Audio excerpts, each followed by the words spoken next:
Hey there, greetings everyone, and welcome back to another episode of Plan B Success. We have Shaahin Cheyene with us today, all the way from Venice. Now, there's a lot of things that Shaahin does. It juggles a lot, and I probably can't go through the entire list, but he's an entrepreneur, he's an author, a filmmaker, an inventor, he's a startup founder, brain nutrition, accelerated intelligence, herbal ecstasy, and so much more. So let's welcome Shaahin and then hear from him. So welcome, Shaahin. Hi, Rajiv. Thanks for having me on. Awesome. So looks like you really do juggle a lot. So why don't you tell us in your own words what you're all about? So immigrant family, came here during the 1970s, the fall of the Shah in Iran, came to the United States as refugees, didn't speak a word of English. By the time I was 15, I decided, you know what? I got to get out of here. I want to make money. I saw all this wealth around me, all this success, but none for me. So I thought, man, I want the Porsche and the beautiful girlfriend and the big house and all those great things. So I went to ask my parents, Rajiv, and I said, hey, how do you get that? How do you get wealth? And of course, being an immigrant family, my parents immediately went to the only place that all immigrants go, which is, you must become a doctor. You go, you become doctor. This is the only way to success is doctor. What do you mean? Doctor. And I said, what? They said, yes, go talk to Mr. Ironi across the street. He's very successful. He's doctor. And I said, oh, fuck. All right, let me go talk to that guy. And I went to talk to that guy, and that guy didn't look good. He didn't look healthy. He didn't look happy. And I started talking to the guy, and I started to learn some things. I learned that his house did not belong to him. The bank owned it. The bank owned his car. His wife also was not happy. The kids also were not happy. This guy was selling his hours. He would wake up at 5 a.m, go into a job that he hated, and come back at night to wife screaming, kids screaming, and rap and repeat. He had found the hamster wheel. He had found his gold-plated prison. And I looked at that and I had the foresight to see, dude, I don't want any part of that. So I left. I left home. I abandoned friends, family, everything. I had no money, nowhere to live, and effectively went to sleep on the beach. I was like, you know what? I'm out. And during that time, there was a rave scene that was happening in Los Angeles. The electronic music scene was huge. It was massive. There was electronic music everywhere. I thought, wow, this is perfect. And I learned how to get into the parties, and I started watching them, looking for a business model. I didn't do drugs. I didn't drink. I didn't do any of that stuff. I was interested in the money behind the music. And what I learned was that the majority of people in these events weren't making money. What was making money was one specific category. You guess what it is, Rajiv? What is it? It was the drug dealers. Drugs were flourishing, and they were subsidizing thousands and thousands of people coming out every night until the morning hours having these parties. So what did I do? I decided, you know what? I'm going to become a drug dealer. This is spectacular. I can just sell drugs. It's easy. It's great. It's solves all my problems. I want the fancy car. I get the pretty girl. I get all the stuff. But then I looked back and I realized that I would not be very good at crime. I know this from being a self-reflective human being, that every time I tried crime in my adolescence, I would get caught. And then it appeared to me, Shaahin, if you could invent a version of the most popular party drug at that time, something that's legal, something that's natural, something that would duplicate the effects of ecstasy, which was the most popular drug at that time, you could make a killing. And that's what I did. I managed to get myself a girlfriend. Her dad was like the superintendent, accountant, something of some big school district. So he would leave early in the morning. She would sneak me in through the back as he left through the front. And then what I would do is I would cook up prototypes in her kitchen all day. And we would give them to the teenagers in the neighborhood until I got a formula that worked. And my plan was I would go into the club at night. I would walk up to the drug dealers and I would convince them to sell my product. And that's what I did. And believe it or not, it worked. And it went from one guy to 10 guys to 10,000 guys. And we were selling all over the world. These guys became legitimized. I made more millionaires in that time than anybody in the electronic music scene. And from there, we became legitimized. So we got into brick and mortar. I was in 30,000 stores. We were all over the world. And I remember I had a collection of exotic cars and I had fallen asleep drooling on the seat of my Lamborghini. It was a beautiful car, brand new, gorgeous. And I stumbled into my office like, what the fuck is going on today? Everybody staring at me. My receptionist like pale faced.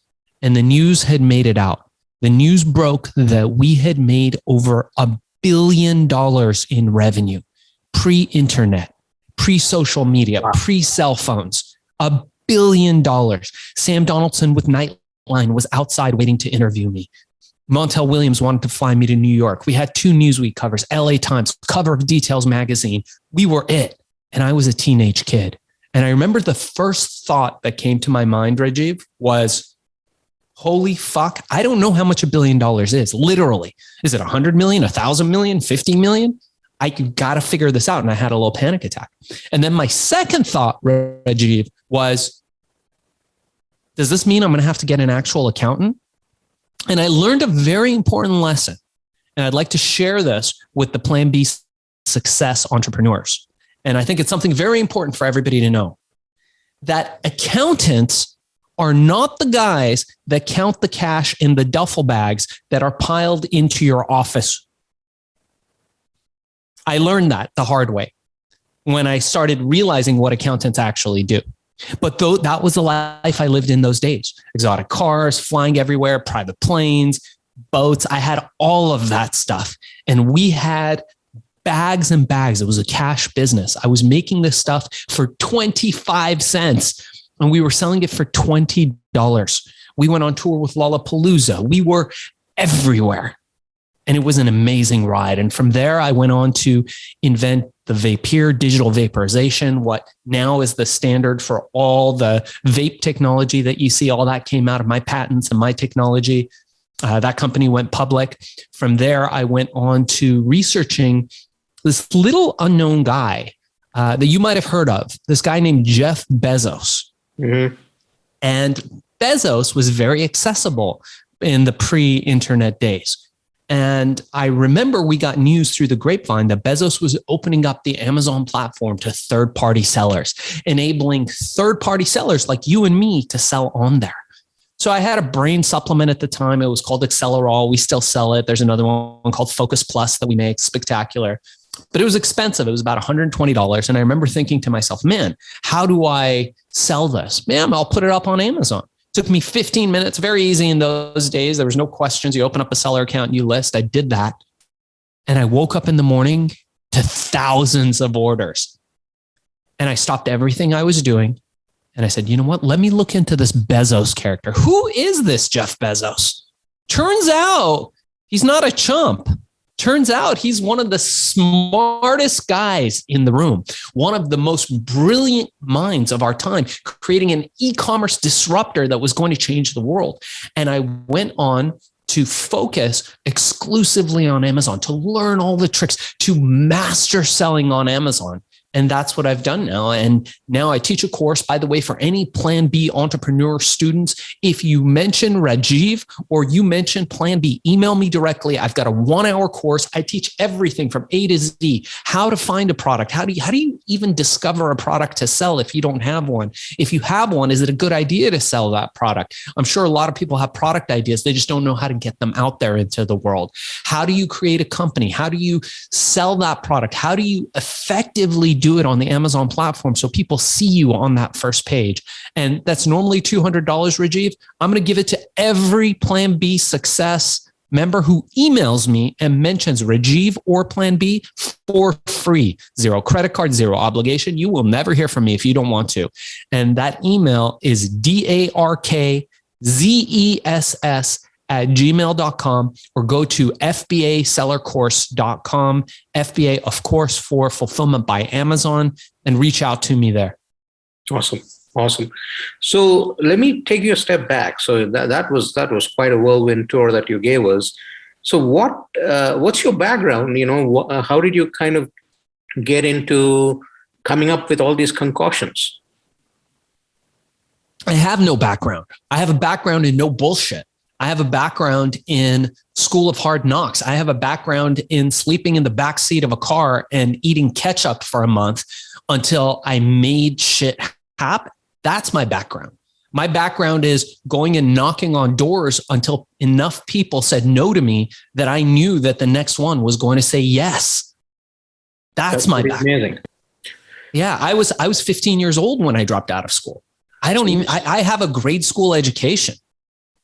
When you went down this path of coming up with some of these legalized the drugs that you put together, which were legal, what were some of the challenges that you faced? Did you have to explain yourself to the lawmakers or anybody else anywhere, that any stumbles that you had while you went through this process? Yeah, that's a good question. People don't usually ask me that. So I was a kid. I was 15. Imagine 15 years old. Do you have kids, Rajiv? Yes, I do. How old are your kids? 18 and 13. Okay. Imagine your 13-year-old 2 years from now, leaving home with no contact, no support from you, and starting a business that's going to generate $1 billion. Maybe because it's your kid, it'll happen. Hopefully he won't leave home, but that's who I was. And the fact that, look, I think our kids are going to be different. I also have an 8-year-old son, because our kids are growing up in the ultimate luxury. They're growing up in ultimate comfort. And so they're going to have to figure out a way to develop grit and to develop discipline in their lives. But for me, I was thrust into the world, and discipline came from wanting to eat. Literally, I would not eat unless I was able to go out there and make a sale. So what became a necessity for me was being the best at whatever it was that I was doing. It was 100%. My ships were burned. There was no alternative for me. Going back was not an option. And that's why when I went out there, sure, more people said no to me than said yes, but it was just check them off the list. That's fine. Next. Every time a door closes, a window opens. I'll go through the window. I'll go through the back door. It doesn't matter what it takes. And I remember, I'll tell you a story. I remember I had an idea and I walked into this attorney's office, and it was some big stuffy attorney, and his secretary had made an appointment for me, and I was in there and she brought me a coffee. And mind you, I hadn't made any money yet. And I walked in and I gave him the idea, and I wanted to get a license for a trademark that they had. And it was a dying trademark, and it was going to expire soon. And I thought it would be a good idea. And the guy moved everything from his desk and spent a solid 15 minutes talking down to me, telling me, what are you doing in my office? You're just a kid. Why are you wasting my time? You don't even have a company. What do you mean you want to make a supplement? What are you talking about? Only companies do that. Go to school, get an education, go to business school, and maybe in 20 years you can see if you want to do that, and you'll have money then, and maybe you can do it then. But now get out of my office. And I remember being in that elevator. Also, being a person of color in America, being an immigrant, also added a whole nother level of complexity to that, because people treat you differently, especially people that are like in these positions of power where they can exert their power over you. So, and he said something to me, like a lot of the conversation was around like, where are you from? Why don't you go back to your country? Go back to your, he wasn't saying it maliciously, but he was very confused why a 15-year-old kid was sitting in front of him. To me, I had already made the money. To me, in my mind, I was at that success. I just hadn't collected the money. To him, he saw a little Iranian kid sitting in front of him that he didn't understand why I was in this country, much less sitting in front of him, wasting his time. And I remember being in that elevator, being the most dejected I had ever been in my life at that point. And I remembered looking to the guy to the right of me and holding that attorney's business card in my hand that I took from his desk. And he wasn't very happy that I took his business card, by the way. He was that stingy. And I looked at the guy next to me and I looked him in the eyes. And this was just a random guy in the elevator. And I said, fuck that guy. And he said, what? And I said, fuck that guy. And I was thinking to myself, I'm going to show him. Success is the greatest revenge. I remember walking out of that elevator and I kept that business card until a few years back. I had it pasted to everywhere I was, using it as a motivator, using it as, is this fucking dude going to be right about me? Is that guy who was looking down at me sitting in that office going to be right about me? Or am I going to show him? I had another interesting story that now that you're asking, I worked at a copy shop. I had lots of odd jobs. And usually they didn't know that I didn't have a place to live. Usually I lied. I said I lived with my parents or my uncle, or I said something like this so that they would employ me. Because if you told them you didn't have a place to live, they wouldn't employ you. So I was working at a copy shop making copies. And I remember the boss was like this cartoon villain, this little man with a little mustache, and he had a cane. And this guy found out from one of the other employees that I had nowhere to live. Now, you would think that would give him some empathy. I would come into work. I was clean. I did my job. I never stole. I was model employee. But sometimes I would get tired because it's difficult when you don't have a place to live. I would fall asleep behind the copy machine on my breaks. Not a big deal. He came in one day catching me sleeping behind the copy machine. And I woke up to a cane hitting my butt. He was literally hitting me with a cane and kicking me out of the copy shop. He never paid me for that week's salary. And I remember feeling dejected again, another stumbling block in my success. I didn't have enough money to eat. I didn't have anywhere to live. This guy, just for falling asleep behind the copy machine. Now, fast forward 6 months later, I had made $1 billion in revenue. I had a brand new Ferrari. I always wanted one of those red Ferraris in Rosso Corso. They're not red, they're Rosso Corso. Mm-hmm. I remember walking in and buying this thing. The smell of the Italian leather, the sound of that engine. And I was driving to one of the most expensive restaurants in all of LA. It was in Beverly Hills, West Hollywood area. And I had a beautiful supermodel girl who was my date for the evening. And we pulled up to the restaurant. The valets jumped out. The paparazzi are out there taking pictures. Oh my God, I think it's the Ecstasy Kid. It's the Ecstasy Kid. Everyone's taking pictures. The model gets out. The valets open the doors for her. And she is gorgeous. High heels, looking beautiful, walking out. I get out. I've got long hair. And I look out the corner of my eye. And there he is. My cartoon villain boss. And he does a take. And then he does a second take. And he thinks I don't notice him, or he's this is not registering for this man. Right. And I look at him and he is progressively turning red. I throw the keys to the valet and I walk over to him and I say, hi. He's not registering. He has this blank look on his face. And I walk up to him and I shake his hand. I say, remember me, Shaahin? And he's shaking and getting redder and redder and redder. And I say, I got to get back. And I walk back into the restaurant as the people taking the pictures. And I just look back. And in that moment, I knew that I had made it. Success is the greatest revenge. Awesome. So tell us about your book. Thanks for asking. It's right there.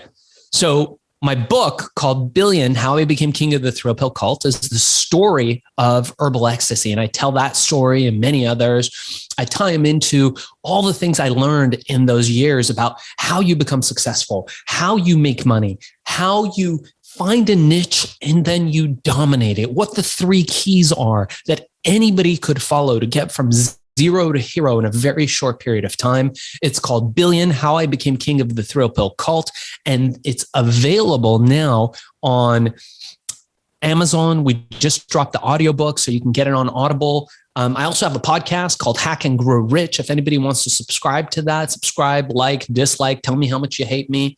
And those are really the best ways to get a hold. But if anybody who's interested, the book Billion, How I Became King of the Thrill Pill Cult, it's out now. We just got a film deal for it, so the film will be coming out in a couple of years. But if anything I said inspired you, please check out my book and do let me know what you think. So what else do you do now, Shaahin, besides your Amazon Mastery course? Man, I'm a family guy. I travel with my family all over the world, or at least we did before COVID. And while we're traveling, we're making money. We sell on Amazon. That's my goal. I make my money selling on Amazon. I don't make my money selling courses or books or any of that stuff. I'm thankful to Jeff Bezos for what he's done, building the greatest e-commerce platform known to man. And I try to teach and inspire others to achieve predictable recurring revenue where they don't have to sell their hours. Every time somebody comes and tells me, hey man, a year ago, I took your course, I started an Amazon business, and today I went in and I gave the middle finger to my boss and told him to fuck off. And now I travel with my family.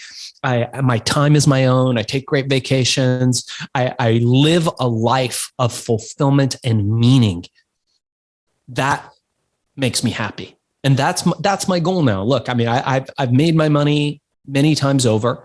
And what I enjoy doing now, Rajiv, is inspiring people to become the best versions of themselves.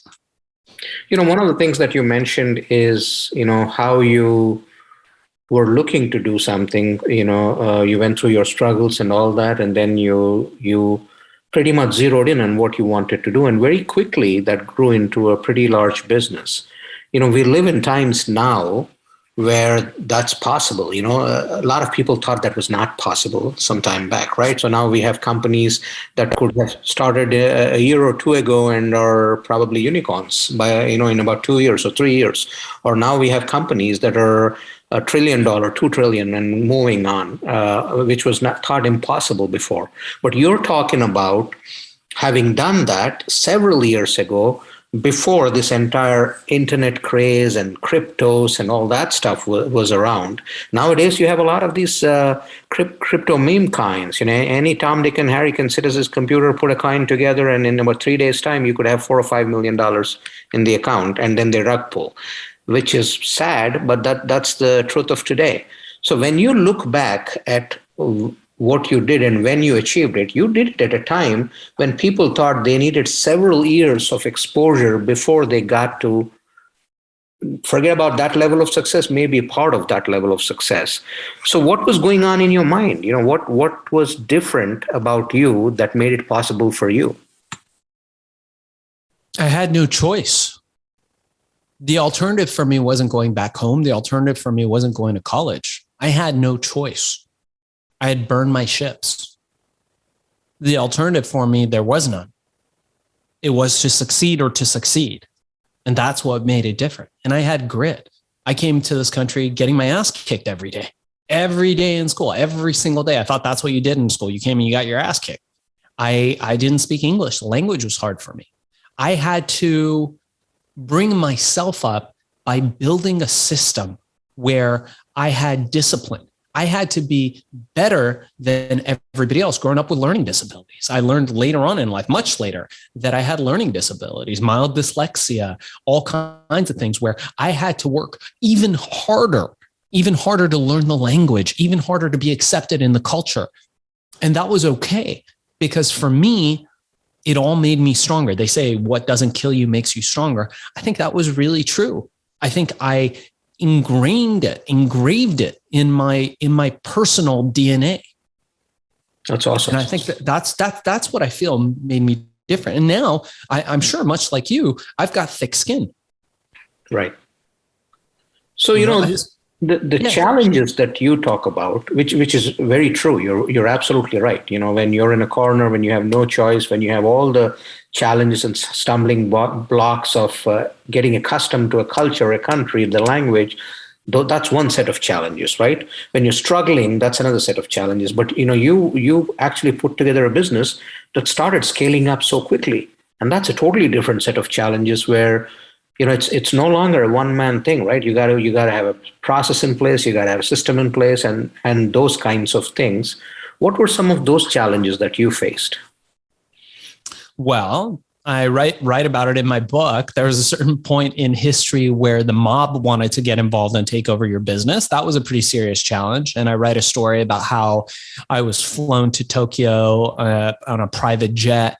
And unbeknownst to me, we were meeting with the Yakuza, the Japanese mafia that wanted to take over my business. And I had to become a very crafty negotiator to make sure that my head and fingers were all intact. And I left that negotiation intact for the most part. And I tell that story in my book if anybody wants to hear it. There was also challenges with the government. Look, when you ride under the radar, when you have marginal success, it's okay. But when you start shaking the grass, the snakes come out. What I mean by that is if you make enough of an impact in the world, you start learning that you have enemies. And no successful man or woman has ever reached the pinnacle of success, the pinnacle of excellence without having some enemies. And I often say this is one of my favorite quotes from my book. And I always say it when I give talks and people are shocked, but it's while you are sleeping, your enemies are planning your demise. And if you don't have any enemies, you are not trying hard enough. Success breeds jealousy. Success breeds competition. And we live in a society now where people think that they're going to get a prize for being second place. They're going to get a trophy for participating. And what I want to tell everybody is that the real world, the world of business, is competitive as fuck. It doesn't work that way. You may even get first place and there's somebody waiting behind you to bonk you behind the head and take that first place from you. So you have to be crafty. You have to be cunning. You have to be aggressive. That's how you win in business. And it's an unpopular thing to say. We like to think that life is win-win and negotiations are win-win and everything's great. My good friend Chris Voss, who wrote the book Never Split the Difference, will tell you that that kind of win-win negotiating is a thing of the past. And by the way, I recommend to all your audience to check out his book, Never Split the Difference. It's one of the top business books in the country right now. And I'm ever learning from Chris about negotiation and how you do that. But at the end of the day, you have to build your own system and you have to follow those principles, but your system has to be malleable. The reason why bamboo, bamboo, like bamboo forests, the reason why bamboo is such a resilient plant isn't because of its rigidity. I think this was in Bruce Lee's book, Tao Jeet Kune Do. I'm a student of his teachings. And he talks about how, or he may have written it somewhere else, but he talks about how bamboo is so strong, not because of its rigidity. If it was super rigid, you would hit it and it could break with enough force. The fact that it's pliable, the fact that it can almost bend all the way to the ground and then back to 100 feet is what makes it such a powerful plant that you can build buildings from it. You can build ladders from it. It's the fact that it's rigid, that it's non-rigid, the fact that it's flexible. And similarly in business, as in life, you have to be flexible. What's true today may not be true in 5 minutes, may not be true tomorrow. So you have to be open to that. And you have to be open to seeing your own bullshit. You have to be open to saying, hey man, these beliefs that I hold right now may not be serving me. And I might be better served with some other beliefs. So let me be open to suspending judgment and seeing if perhaps a different belief system can empower me. And if you can do that, sky's the limit. Awesome. Your story, I think, will make a very interesting movie. I look forward to it whenever it comes out. And then, you also remind me of another saying by, I think it was by the Dubai Sheikh, who basically said, my forefathers rode the camels, and then my father rode something else, and a Mercedes or something, and then I'm in Corvettes and Porsches and Lamborghinis and all that. My sons and grandsons probably will go back to the camels, is what he said.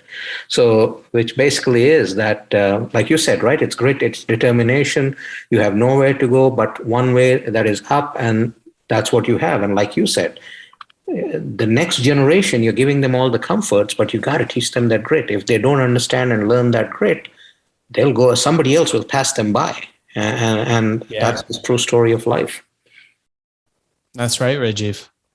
That's awesome. So, Shaahin, thank you so much for joining us today. Thank you for sharing your story. We look forward to the book. Definitely, the listeners should go and check out your course, the book as well, and your podcast. Before I let you go, one takeaway for the listeners, anything that you'd like to share with them? Yeah, I think my takeaway is don't work in a vacuum. As entrepreneurs, we have this uncanny desire to want to do it all ourselves. And the fact is, there are others out there who are where you want to be. There are others whose success you can model, and it's a shortcut. It's a hack. We teach about this in Hack and Grow Rich, our podcast. But reach out to me.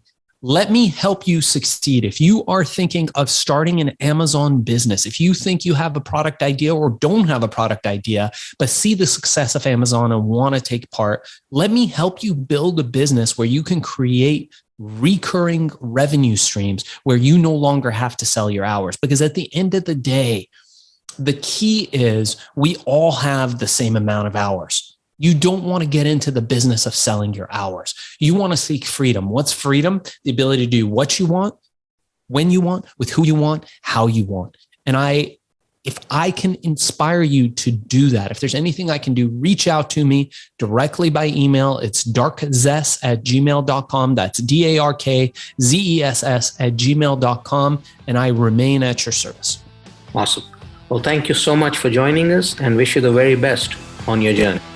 Yay, Rajiv, we did it. Thank you for having me on.